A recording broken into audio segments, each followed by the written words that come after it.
Welcome to BioLearn, where you will learn biology at your own pace. Let's start this discussion with the concept of genotype and phenotype. So again, when we say genotype, it's the combination of alleles that's found in the locus of your chromosome. So basically, this is the genetic makeup of an individual.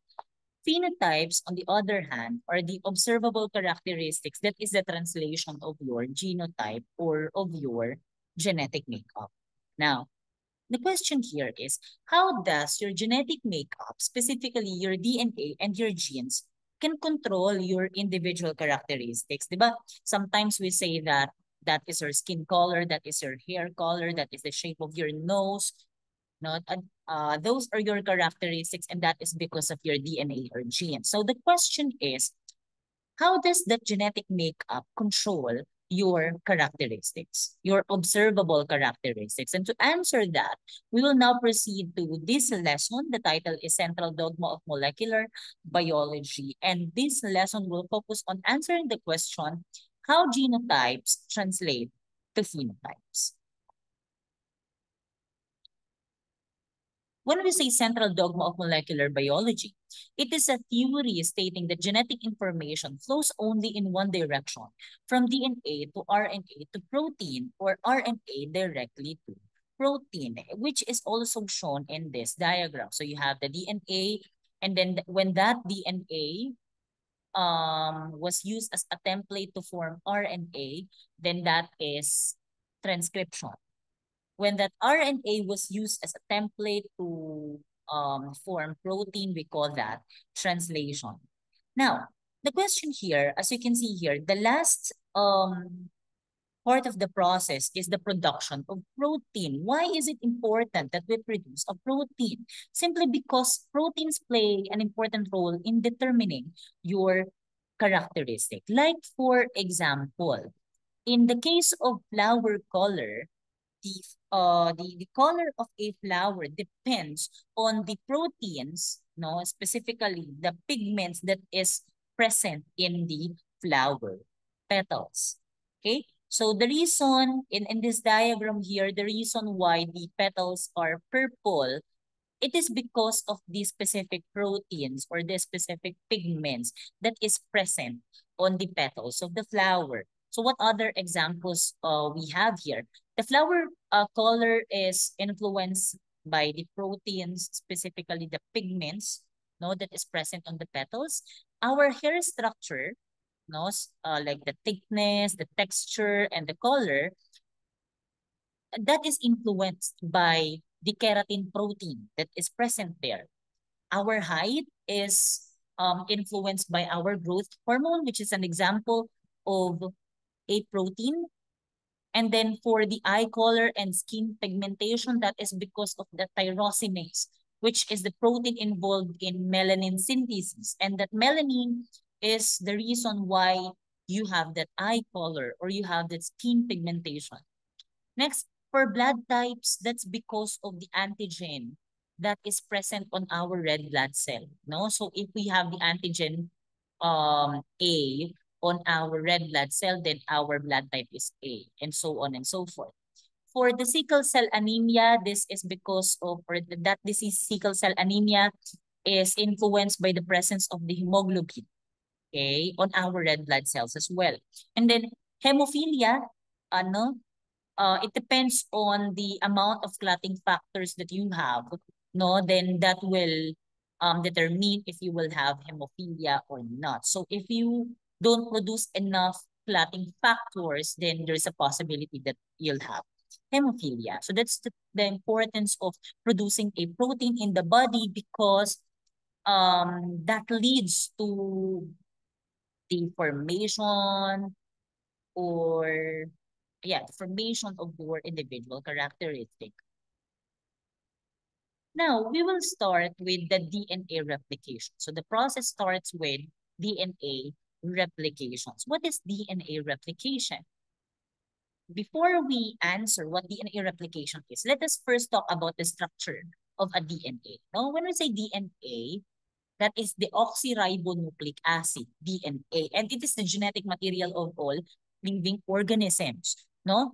it is made up of nucleotides, and that nucleotides are the building blocks of DNA. Okay, and the model of the DNA was proposed by James Watson and Francis Crick in 1953. Now, if you're going to zoom in at a specific part of that DNA, so again, we have the DNA here, but if you're going to zoom in at a smaller part of that, then you will see this. Okay. Then if you're going to zoom in once again, no, to a specific part of that zoomed part, then you will see this. Now, let's talk about that structure that you can see here. Now, earlier, it was mentioned that the building blocks of DNA are nucleotides. Now, this part, which I enclosed with a box, is what we call the nucleotides. So let's look closer to that, nucleotides. By the way, again, the nucleotides are the building blocks of nucleic acids, and it's made up of a sugar molecule attached to a phosphate group and a nitrogen-containing base. So in order for us to understand the composition of the nucleotides, let's look at this next slide. So this is the box part. Okay, so this is the nitrogenous base, no? So other than G or guanine, we also have the C or cytosine, T or thymine, and A or adenine. And then we have here this one, which looks like a piatose. That is our pentose sugar group. Okay. And then this is the phosphate group. Again, your nucleotides is composed of three. We have the nitrogenous base, the pentose sugar group, and the phosphate group. Now, so let's talk about the phosphate and the sugar backbone. So again, we have here the phosphate, you have here the sugar group. Let's talk about that first. Now, the alternating phosphate and sugar group forms the structural framework of the nucleic acids, including DNA and RNA, because this is your phosphate group, oh, this one. Yan. This is your phosphate group. This is the pentose sugar group. Again, phosphate, pentose sugar group. And that is helpful in terms of the structural framework of the DNA. So this ribbon that you can see here, or the ribbon-like structure that you can see here, that is actually the combination of the phosphate and sugar group. Okay. Now, let's talk about the nitrogenous base. What is the nitrogenous base? So this is what I'm talking about here. It's one. Okay. So the nitrogenous base now is here. So I boxed it here. You have the A, you have the T, you have the C, you have the G. And A stands for adenine. C stands for cytosine. G stands for guanine. And T stands for thymine. Okay? So these are all present also in RNA or the ribonucleic acid, except thymine. Remember that thymine is only present in DNA, not RNA. Okay? So if you will look at the adenine and guanine, it's made up of two ring bases. So you have one, this is a second ring base. It's also, guanine is also made up of two ring bases. That's why it's called purines. Okay, again, it is purines. It is large and it has two ring bases. Pyrimidines, on the other hand, is only, this is smaller because it's only made up of one ring base. Okay, next. And remember, if you will see here, this dotted lines there, okay? So adenine bonds with thymine, okay? And cytosine bonds with guanine. And the type of bonding, no, that bonds these nitrogenous bases, we call it hydrogen bonding.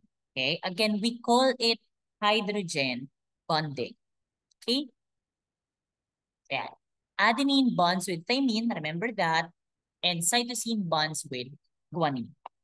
Okay, now, yeah, as you can see here, adenine, thymine, cytosine, guanine, adenine, thymine, and we have here the hydrogen bond. And then here, you will see the pentose sugar group and then the phosphate group. Pentose sugar group, phosphate group, sugar group, phosphate group. And this forms the structural framework of your DNA. This one also. Okay? Now, the actual DNA or the model of the DNA or the structure of the DNA, we describe it as anti-parallel. Why?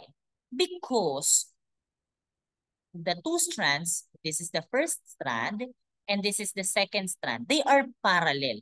However, they run in opposite direction. So you have here the 5 prime, so the apostrophe-like symbol, we call it prime. Okay, P-R-I-M-E. Then you have here the 3 prime end. So here from 5 prime to 3 prime. However, look at the other strand. This is 3 prime end to 5 prime end. So they are anti-parallel. Okay. So how are we going to identify that it is the 5 prime end and this is the 3 prime end? Okay. In chemistry, we put specific numbers to the carbon. For example, this is the carbon 1, this is the carbon 2, this is the carbon 3, this is the carbon 4, and this is the carbon 5. Okay? When a phosphate group is attached to the 5th carbon atom, so this is the 5th carbon atom, that is the 5' end. However, if an OH group or the hydroxyl group is attached to the 3rd carbon atom, then that is the 3' end. So this is the 5' end, this is the 3' end. This is the 3' end because our hydroxyl group is attached to the 3rd carbon atom. Okay, so I hope this is making sense. So this is carbon 1 this is carbon 1, this is carbon 2, this is carbon 3. Okay, and then you have here the phosphate group that is attached to the 5th carbon atom. Okay, that's why it's called anti-parallel. Now, let's talk a little bit about the chromosomes of prokaryotic and eukaryotic cell. Now, if it's a prokaryotic cell, remember that it's just, it's just a simple structure. In prokaryotic cell, the DNA molecule is circular. Yeah, it's just circular. For eukaryotic cell, it's linear. However, it is coiled in an organized manner in a structure known as chromosome. Okay, then we have here it does not have any associated proteins. However, for eukaryotic cell, it has associated histone proteins. So these are the histone proteins, and these histone proteins are important to properly coil the DNA. Okay, and the chromosome in the prokaryotic cell, it's located in the nucleoid region. However, in eukaryotic cell, it's located in the nucleus. For prokaryotic cell, it contains only 1 chromosome. For eukaryotic cell, it's made up of 2 or more chromosomes. It depends on what organism is that. Okay. Now, actually, that's just an overview. Let's now proceed to the actual process of DNA replication now to give you an overview of how it happens. Okay, let's watch this short clip. Again, I would like to give credit to the owner of this video. I obtained it from YouTube. Second.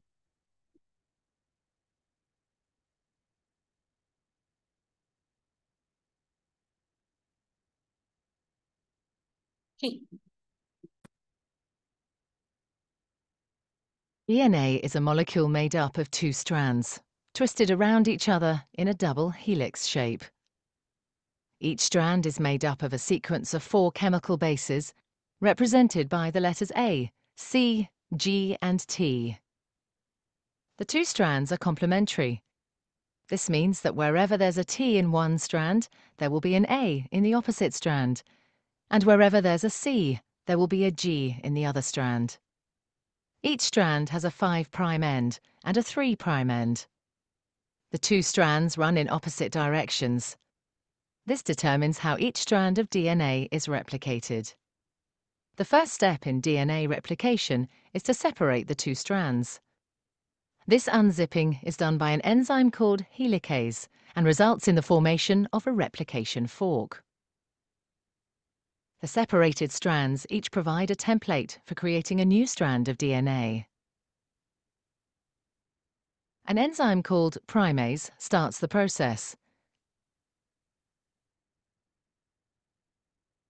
This enzyme makes a small piece of RNA called a primer. This marks the starting point for the construction of the new strand of DNA. An enzyme called DNA polymerase binds to the primer and will make the new strand of DNA. DNA polymerase can only add DNA bases in one direction, from the 5' end to the 3' end. One of the new strands of DNA, the leading strand, is made continuously, the DNA polymerase adding bases one by one in the 5' to 3' direction. The other strand, the lagging strand, cannot be made in this continuous way because it runs in the opposite direction. The DNA polymerase can therefore only make this strand in a series of small chunks called Okazaki fragments.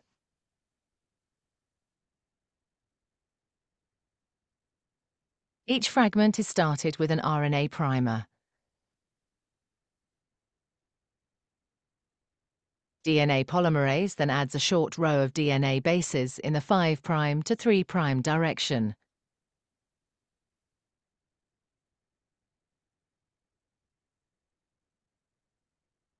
The next primer is then added further down the lagging strand.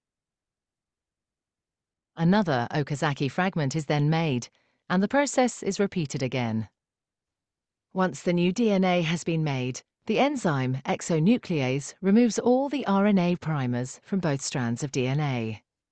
Another DNA polymerase enzyme then fills in the gaps that are left behind with DNA.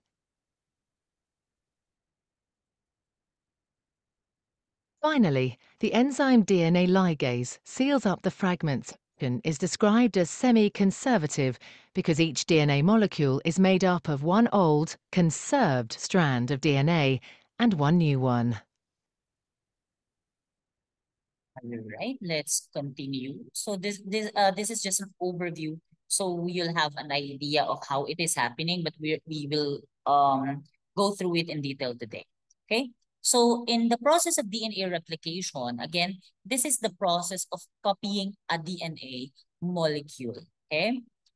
This model is described as semi-conservative model because, for example, this is the original DNA. Let's look at this one here. Here, let's say this is the original DNA.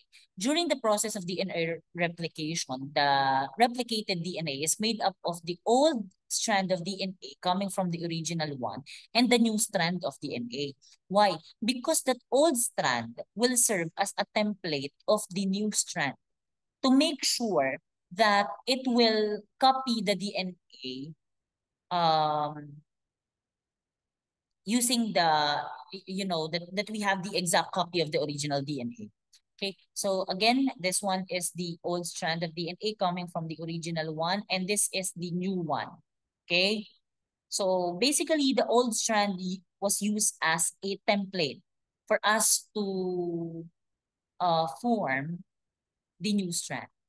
Okay, and the DNA replication happens in the synthesis phase of the cell cycle. Remember, in the cell cycle, we have the G1, the S phase or the synthesis phase, and the G2 phase, and the actual process of cell division. So the DNA replication happens during that S phase or the synthesis phase. Now, that most DNA replicates inside the nucleus. The DNA replication is divided into 3 steps. We have the initiation, the elongation, and the termination. Let's start with initiation muna, no? In the process of initiation, the process starts with or initiates, no, in a particular sites called origin of replication. So we have that origin of replication. So what is that origin of replication? No, how will we know that this is the origin of replication? There are specific DNA sequences, okay, where the DNA replication will start to happen. In the case of prokaryotic organisms, prokaryotic cell, usually the origin of replication is just one. For eukaryotic cell, usually the origin of replication or origin of replications are more than one.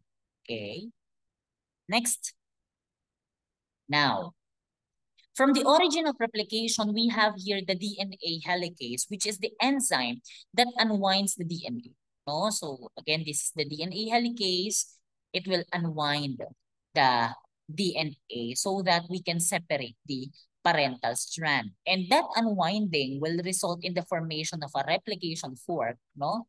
It's a Y-shaped region where the parental strands of DNA are being unwound. So again, this are the unwounded DNA. So the reason why it is called a replication fork is because in this unwounded DNA, this is where the replication will happen. And it looks like a fork if you will look at it. Okay. Next. The problem here is during the unwinding of the DNA, there is a possibility that here, ahead of the replication fork, this may coil, right? Because the DNA is a helix. Okay, so there is a possibility that this will coil. Now, here also, because there is a higher chance of attraction, no? In adenine and thymine and cytosine and guanine, what will happen is that this two unwounded DNA may repair again. They may repair again. Thanks to the following enzymes, which will help us in ensuring that it will not happen. So we have here the topoisomerase enzyme, which ensures, this is the topoisomerase enzyme, it ensures that there will be no supercoiling of the DNA ahead of the replication fork. So just to make to ensure that once helicase reached that point, it is not coiled. Okay, because the supercoiling or the coiling of the DNA may inhibit the process of DNA replication. Now, next, to ensure also that the DNA strands will not repair, again, we have here the single strand binding proteins, no, to keep the DNA from repairing. Okay, next. Now we are now on the process of elongation. Now, in the process of elongation, we have here the enzyme primase.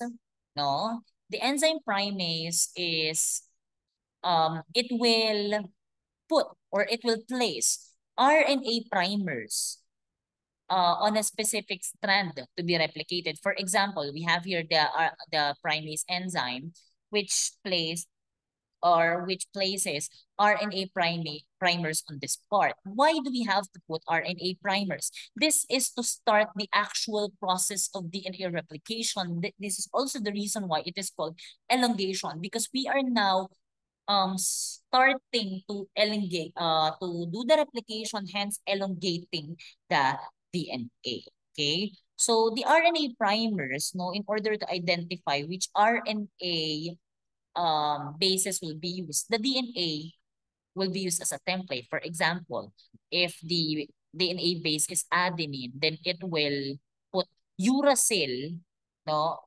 The RNA primers which will be used are the uracil. If it's cytosine, then the guanine will be used. Okay, and so on and so forth. Next. Let's try to watch this short video. Okay. There. So you have here the DNA. Okay, then the enzyme primase will place RNA primers at a specific DNA sequence where the replication process will start. So you have here the primer.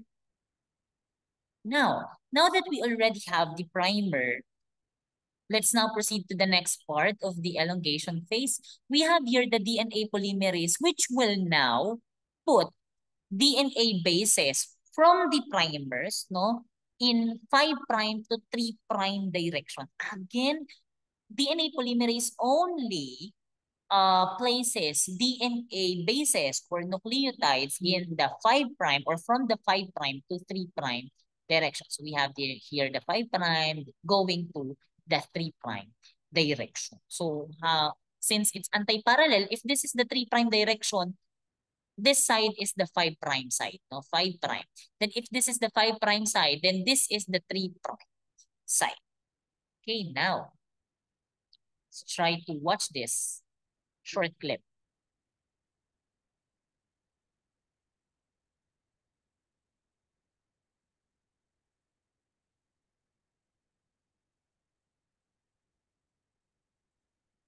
Okay, so the DNA polymerase enzymes now starting to put nitrogenous bases in the 5' to 3' direction. Okay.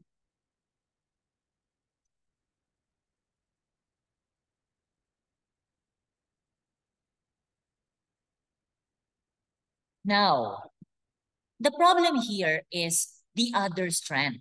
So let's say this is the 3'. No, sorry. Yes, this is the 3' side and this is the 5' side. So this, on the other strand, this is the 3' and this is the 5'. Now, if this is your helicase enzyme, the movement of this, according to this video, is going to this side. So it says there that DNA polymerase only adds DNA bases from 5' to 3' direction. So if this is the 5' direction, I mean this is the 3' side, the 5' is this. No? So, pag ganyan siya. Pag ganyan. Pag ganyan. Okay? Anong implication nun, sir? Sige, puntahan natin ang pinagkaiba ng leading strand at ng lagging strand. It's a leading strand if the strand is replicated continuously from 5' to 3' direction. So yan, ito yung DNA bases na nilagay mo, 5' to 3' direction. Ngayon dito sa kabilang side, magiging baligtad yun. Bakit? Kasi ang 5' niya nandito. So ang paglalagay niya ng DNA nucleotides ay from this, 5' to 3', wala, no? Sandali. So here, 5' to 3', 5' to 3', hanggang sa malagyan niya na ito lahat. Then magkakaroon ulit ng opening dito, no? Magkakaroon ulit ng opening dito dahil sa helicase na bumove siya papunta sa direction na ito. Okay, so maglalagay ko ulit 5' to 3', 5' to 3'. Ano ang nangyayari? Nagkakaroon tayo ng mga short fragments dito sa taas, dun sa leading strand. Continuous lang ang paglagay ng DNA nucleotides. Dito sa lagging strand, hindi. Kaya nagkakaroon tayo ng mga fragments. And we call that fragments Okazaki fragments. Okay? So nakalagay dito, replication is the same as the direction of the replication fork. So if this is your replication fork here, and the movement of helicase is from right to left, for example, then the placing of the DNA nucleotides is from right to left also. Okay? However, for this side, replication is opposite to the direction of the replication fork. So let's say this is the helicase. The movement is from right to left. In the lagging strand, the placing of the nucleotides is from right to left. So that is opposite. Now, in the leading strand, since it is the replication is continuous, no? In the lagging strand, there are short stretches, no? Because it's not continuous. Then we have some fragments and we call it Okazaki fragments. Now, don't worry because that Okazaki fragments will be joined by the enzyme known as the DNA ligase, no? To ensure that there are no fragments there, okay? Or there are no spaces in between DNA. Then the last stage is the termination stage. What will happen now is, remember, on the initial part of the elongation stage, we use RNA primers to start the replication process. So those RNA primers will be removed and that will be replaced with DNA, no? So it will be replaced by DNA. Who will do that? That is the DNA polymerase enzyme. And again, the gaps between the Okazaki fragments in the lagging strand will now be sealed by the DNA ligase to make it smooth, no? To make it, to ensure that there is no, or there are no spaces in between the bases. Okay, so let's try to watch this.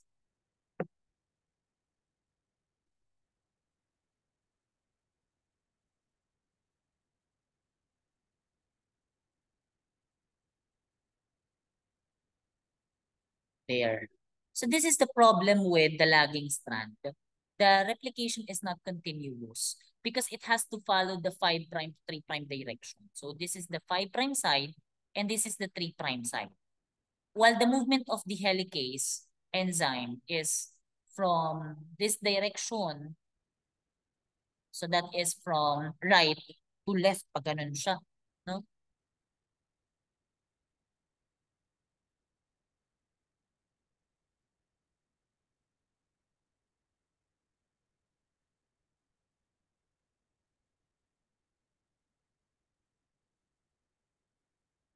There. As you can see, the DNA polymerase now is now exchanging the RNA primers, which we used earlier to start the replication process. And there. And again, the model of the DNA replication, we call it semi-conservative. Why? It's conservative because it did not created a 100% new DNA. Now, the reason why it's semi-conservative, because look at the final output of the replicated DNA. This is an old strand, no? And that serves as a template to create new strand. So each strand of DNA is made up of an old strand and a new strand. That's why it's called semi-conservative model. So we're now done with the first part of the central dogma of molecular biology, that is the replication. On our next lesson, we will be talking about the process of transcription and translation through the process known generally as gene expression. Thank you so much.